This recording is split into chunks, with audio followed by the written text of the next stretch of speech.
आता माझ्या हातात एक 2 ठराव आहेत. ते 2 ठराव मी पहिले वाचतो, मग काय गोंधळ आहे ते तुमच्या लक्षात येईल. एक ठराव एकदा पहिले ऐका. एक 24/12/2025चा हा ठराव आहे, ग्रामसभेचा 4 नंबरचा ठराव आहे. श्री किरण गुलाब पोखरकर व श्री जयदीप नितीन काळे यांच्या गट नंबर 23मध्ये मागणीप्रमाणे खाणकाम करार, व्यवसाय ना हरकत दाखला व पेसा ग्रामसभा ठराव देणे याबाबत चर्चा करणे. वरील विषयावर पेसा ग्रामसभेत सविस्तर चर्चा करण्यात आली. किरण पोखरकर व जयदीप काळे यांनी खाणकाम व क्रशर व्यवसायासाठी ना हरकत दाखला मागणी ग्रामपंचायतकडे केली. सदर विषय हा ग्रामसभेपुढे ठेवण्यात आला, परंतु ग्रामसभेपुढे ठेवण्यात आलेला अर्ज त्याआधी किरण पोखरकर यांनी लेखी स्वरूपात ना हरकत दाखला मागणी केलेला अर्ज माघारी घेतला. त्यामुळे त्यांना कोणताही ना हरकत दाखला देण्यात येऊ नये असे ग्रामसभेत ठरले. उपस्थित ग्रामस्थांमधून महेश ढमढेरे यांनी माजी अध्यक्षांची परवानगी घेऊन आपले म्हणणे ग्रामसभेपुढे मांडले. महेश ढमढेरे यांनी येथून पुढे कोणालाही खाणकाम व क्रशर व्यवसायात ना हरकत दाखला देण्यात येऊ नये असे सुचवले व त्याच्या सूचनेला पेसा ग्रामसभेने एकमताने मान्यता दिली. उपस्थित ग्रामस्थ चंद्रसेन वाकचौरे यांनी पूर्वापार व्यवसायाबद्दल प्रश्न उपस्थित केला, परंतु त्यावर ग्रामसभेने कोणतीही कारवाई केली नाही व त्यांचे मत नोंदविले नाही. सूचक महेश सीताराम ढमढेरे आणि अनुमोदक हुसेन फासम शेख. 24/12/2025 ग्रामसभेत, पेसाची जी ग्रामसभा आहे या ग्रामसभेत हा ठराव मंजूर झाला. आता दुसरी तीच आहे ठरावाची प्रत 24/12/2025च. मौजे पिंपळगाव घोडे ग्रामपंचायतीची जनरल पेसा ग्रामसभा 24/12/2025 रोजी सकाळी 10 वाजता माजी सरपंच श्रीमती सायली ज्ञानेश्वर लाडके यांच्या अध्यक्षतेखाली ग्रामपंचायत हद्दीतील मारुती मंदिर सभागृह पोखरकरवाडी या ठिकाणी भरली. सदरच्या ग्रामसभेचे प्रोसिडिंग खालीलप्रमाणे. सभेस हजर ग्रामस्थ हजेरी रजिस्टरप्रमाणे आणि त्याच्यात विषय नंबर 4 श्री किरण गुलाब पोखरकर यांना गट नंबर 23मध्ये मागणीप्रमाणे जमीन सपाटीकरण करून गौण खनिज वाहतुकीस ना हरकत ठराव देणे. आणि ठराव नंबर 11 किरण गुलाब पोखरकर प्रोप्रायटर विघ्नहर्ता कन्स्ट्रक्शन अँड सप्लायर्स यांचा एक विनंती अर्ज असून त्यांचा विघ्नहर्ता कन्स्ट्रक्शन अँड सप्लायर्स या नावाने त्यांचा व्यवसाय आहे, त्यास परवानगी सम. अर्जदार यांचे मागणीनुसार पोखरकरवाडीमधील गट नंबर 23मध्ये जमीन सपाटीकरण व गौण खनिज वाहतूक करण्यास ग्रामसभेची मान्यता देण्यात येत आहे. सूचक लक्ष्मण पांडुरंग वागदरे आणि अनुमोदक श्री प्रसाद विठ्ठल जोशी. ज्या दिवशी यांनी ठराव केला की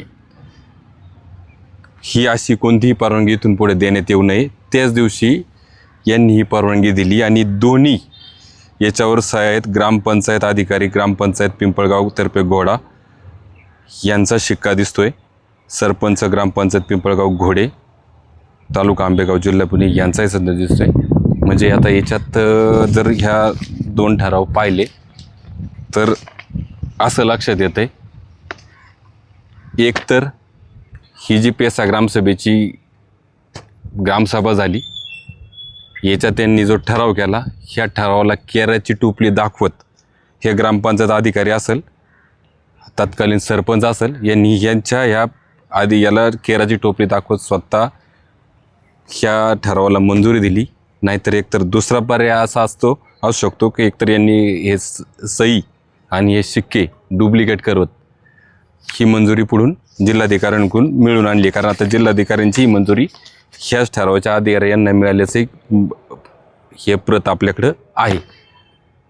म्हणजे आता जर हा विषय आता तुमच्या लक्षात आला असेल नक्की गोंधळ काय आणि आता ह्या विषयाचा जो पाठपुरावा केला हे नागरिकही आपल्याबरोबर आहेत जे आता ह्याच ग्रामपंचायतीचे विद्यमान सदस्य आहे.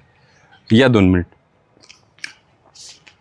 नमस्कार. ही नक्की काय परिस्थिती आहे? नक्की अशी परिस्थिती आहे की 24/12/2025 रोजी पोखरकरवाडी या ठिकाणी पेसा ग्रामसभा आयोजित केली होती. त्या ग्रामसभेमध्ये जे मूळ अर्जदार होते त्यांनी रीतसर अर्ज माघार घेतला होता की आम्हाला असा कोणताही परवाना नको आहे म्हणून. तर त्यानंतर त्याला बरेचशा कालावधीत आला, एक 6 महिन्याचा कालावधी झाला. म्हणजे आता ही घटना मला एक 6 दिवसापूर्वी समजली, एक 5-6 दिवस झाले असतील की बाबा माननीय जिल्हाधिकारी साहेबांनी जिल्हा खाणकाम आराखड्यामध्ये सदर खाणकामाला खाणकाम प्रयोजनासाठी मंजुरी देण्यात आलेली आहे अशी एक चर्चा मी ऐकून होतो.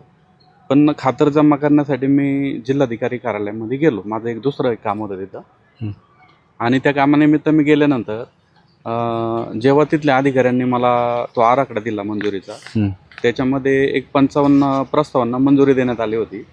55 पैकी 48 क्रमांक आहे पोखरकरवाडी आहे, हा प्रस्ताव आहे. आणि त्या प्रस्ताव मी त्या अधिकाऱ्यांना विचारलं की बाबा ग्रामसभेचा ठराव तर विरोधात आहे, मग मंजुरी कशी काय दिली तुम्ही? तर त्यांनी मला ग्रामपंचायतचं पत्र दाखवलं. त्या पत्रामध्ये जनरल ग्रामसभा असा उल्लेख केलाय आणि त्या जनरल ग्रामसभेच्या अनुषंगाने असा ठराव झालाय. सरपंच ती पण तारीख तीच आहे, 24/12 सेम तारीख आहे. याच्यामध्ये बनावटगिरी केलेली आहे. मी थेट ग्रामपंचायत वरती आरोप करतोय, ग्रामपंचायतचे सरपंच किंवा पदाधिकारी, ग्रामपंचायत अधिकारी वगैरे. आता कारण याच्यात सह्या पाहिल्या त्याच्या ह्या प्रोसिडिंग बुकवर सह्या आहेत आणि ह्या आहेत, ह्या दोन्ही सह्या सारख्याच आहेत, शिक्के सारखेच आहेत. हो, कदाचित आता हा ठराव तो कोण डुप्लिकेट करणार नाही. ठराव डुप्लिकेट आता पहिल्यांदा ठराव तर झालाय की नामंजुरीचा, नंतर हे पत्र कलेक्टर साहेबांना दिलंय ते बोगस पत्र दिलेलं आहे असंच दिसतंय ना. हे ठराव तर झाला नाही, पत्र दिले, सही आहे, शिक्के आहे, सरपंच लेटर हेड पण ग्रामपंचायतच आहे. पण याच्यामध्ये सरपंच आणि ग्रामपंचायत अधिकारी या दोघांचा सहभाग नाही. तर ही ग्रामपंचायत 3 जण चालवतात. इतर सदस्यांना विश्वासात न घेता हा कारभार चाललेला आहे आता ग्रामपंचायत. तुम्ही जी मासिक सभा असते त्याच्यामध्ये हा विषय झालेला नाही साहेब. आणि पहिली सगळ्यात महत्वाची गोष्ट की मूळ अर्जदारांनी माघार घेतलेली आहे या प्रकरणामधून, की त्यांना त्याचा काही कोणताही परवाना नकोय. मग ह्या ग्रामपंचायतनी तो विषय झाल्यानंतर, तिथं सभा झाल्यानंतर संबंधित अर्जदारांना जे घोडेगावचे आहेत त्यांना ते बोलले असतील, आम्ही आहे, आम्ही देतो तुम्हाला पत्र, तुम्ही कशाला घाबरताय, असाच प्रकार झालेला आहे. यांना जेव्हा मी ग्रामपंचायत अधिकाऱ्यांना बोललो, मी बाकीच्यांशी काही वार्ता विलाप करत नाही, त्यांना बोललो असा प्रकार झालेला आहे. अतिशय शांतपणे ह्या गुरुवारी मी तो विषय मांडला. ते मला बोलले की आम्ही तर असं दिलं नाही, हे आमच्या बनावट सह्या आहेत. म्हटलं तुमच्या बनावट सह्या आहेत, ठीक आहे, तुम्ही त्याची फिर्याद पोलीस स्टेशनला देणं अपेक्षित आहे की तुमची सही शिक्के आहेत किंवा नाही आहेत, आणि तुम्ही मान्य जिल्हाधिकाऱ्यांच्या कार्यालयात जाऊन हा प्रकार लक्षात आणून द्या. त्याच्यावरती ग्रामपंचायत अधिकारी बोलले ठीक आहे, मी उद्या जातो. ते दुसऱ्या दिवशी कलेक्टर ऑफिसला गेलेत की नाही मला माहिती नाही. त्यांची त्या दिवशी होती सुनावणी. एक ग्रामपंचायत सदस्य आहेत रोशनी काळे, त्यांच्या अपात्रतेच्या संदर्भातली सुनावणी होती तिथं. ते त्यासाठी गेले होते आणि मी त्यांना विचारलं तुम्ही गेले होते का? ते बोलले गेलो होतो. आणि त्या अधिकाऱ्यांना मी बोललो की साहेब हे पत्र घ्या, असा प्रकार झालाय. तर ते अधिकारी बोलले की नाही असं पत्र घेता येत नाही, तुमच्यावरती शिस्तभंगाची कारवाई होईल. म्हणलं भाऊसाहेब हा विषय काय मला पटत नाही. तुम्ही जर हा घटनाक्रम उघडकीस आणताय तर तुमच्यावरती कारवाई कशी काय होऊ शकते, हे तुम्ही कोणाला सांगताय? मला सांगताय. तर त्याच्यावरती उडवाउडीची उत्तर द्यायला लागले. हे कोण आहेत ग्रामस्थ? हे ग्रामस्थ आहेत तिथले रहिवासी, गट नंबर 22 त्यांचा आहे, तुकाराम भीमाजी मध्ये म्हणून आहे. तुम्ही होते का त्या ग्रामसभेला? होते? या ना पुढे. ग्रामसभेला होते तुम्ही? होतो. हा ठराव असा झाला होता की इथून पुढे कोणाला खान परवानगी द्यायची नाही? हो, तसंच झालं. ही एकंदरीत जर परिस्थिती पाहिली तर म्हणजे हे ठराव फक्त कागद कशी रंगवायची हे ह्या सरकारी अधिकाऱ्यांकडून शिकावं. आणि त्याच्यानंतर आता टोलाटोलीची उत्तरं कशी द्यावी, म्हणजे बाबा तो शिक्का माझा नाहीच, ती सही माझी नाहीच, असं आता ते वर्करनी कारण सांगतायत. पण आता इथं पाहिलं बरं, जर असं असेल, शिक्का यांचा नसेल, सही यांची नसेल, तर मग हे त्याच्याविषयी कारवाई का करत नाही किंवा त्याच्याविषयी कंप्लेंट का करत नाही, हा पण महत्त्वाचा प्रश्न याविषयी उपस्थित होतो. आणि साहेब या संदर्भात माझं असं मत आहे, ह्या तालुक्याचे जे पंचायत समितीचे गटविकास अधिकारी आहेत त्यांच्या कार्यवाहीबद्दल सुद्धा माझ्या मनात शंका आहेत. त्यांच्याकडे अनेक अर्ज जातात, त्याच्यावर कार्यवाही होत नाही. विस्तार अधिकारी ग्रामसेवक लोकांची पाठराखण करतात. याच्यामध्ये ठीक आहे, खान मालकांनी समजा जो व्यावसायिक आहे तो त्यांच्या पद्धतीने विषय हाताळणार की परवानगी कशी भेटेल. शेवटी त्यांना व्यवसाय करायचा. त्यांनी काही फुकट पत्र नेलेलं नाही तिकडं. त्यांनी काहीतरी कोणाला तरी काहीतरी दिलं असणार आहे. त्याच्याशिवाय आर्थिक देवाणघेवाण या प्रकरणात झाली असणार आहे. त्याच्यामुळे त्यांना मी दोष देऊ इच्छित नाही. याच्यामध्ये मी ग्रामपंचायतच्या पदाधिकाऱ्यांवरती दोष देतोय, त्यांच्याशिवाय हे होऊ शकत नाही. आणि जर सही शिक्के तुमचे नाही आहेत तर तुम्ही तशी फिर्याद द्यायला पाहिजे. गटविकास अधिकाऱ्यांना पत्र दिलं म्हणजे संपलं का? गटविकास अधिकाऱ्याने त्याच्यावरती काय केलं आहे की तुम्ही रीतसर एक पत्र पोलीस स्टेशनला द्यायला पाहिजे की बाबा हे असे शिक्के केलेत, आमचे शिक्के चोरीला गेलेत का बनवून आणलेत, हे लोकांपुढं मांडा ना. हे मांडत नाही साहेब. हे जवळजवळ 5-6 दिवसाची मुदत मी त्यांना दिली. हे गावामध्ये मी कोणालाही बोललो नाही लगेच. आता कारण जर कसं त्यांना त्यांच्याशी संधी द्यायला पाहिजे. आता हे काय खरंय, काय अधिकाऱ्यांशी संपर्क केला तर काय उत्तर देतात का? अधिकाऱ्यांना मी विचारलं, साहेब म्हणलं शिक्के बनवून भेटतात का? ते नाही म्हणजे हे शिक्के आहेत, बनावट शिक्के आहेत का काय, कसे आहेत? तर ते म्हणले काय पैसे दिलं कुणी कसे शिक्के बनवून देऊ शकतं. हे अशी यांचे जर उत्तर असतात. एक लेटर पाठवू द्या लिहून मला. तर स्वतःचे जर नावाचे जर बनावट शिक्के बनत असतील, हे अधिकारी एवढे सांगत असतील सहज का कुठेही जाऊन तो शिक्का मिळतो, शिक्के मिळणे एवढी सोपी गोष्ट नाही. बरं जरी असेल तर जर तुमचं जे पद आहे त्या पदाचा जर शिक्का मिळत असेल आणि त्याचा नावाचा गैरवापर होत असेल तर तुम्ही याच्याविषयी कंप्लेंट करायला काय हरकत आहे? हा पण प्रश्न ह्या निमित्ताने उपस्थित होतोय आणि ग्रामपंचायतच्या कारभारावर पण ह्या निमित्ताने प्रश्नचिन्ह निर्माण होते.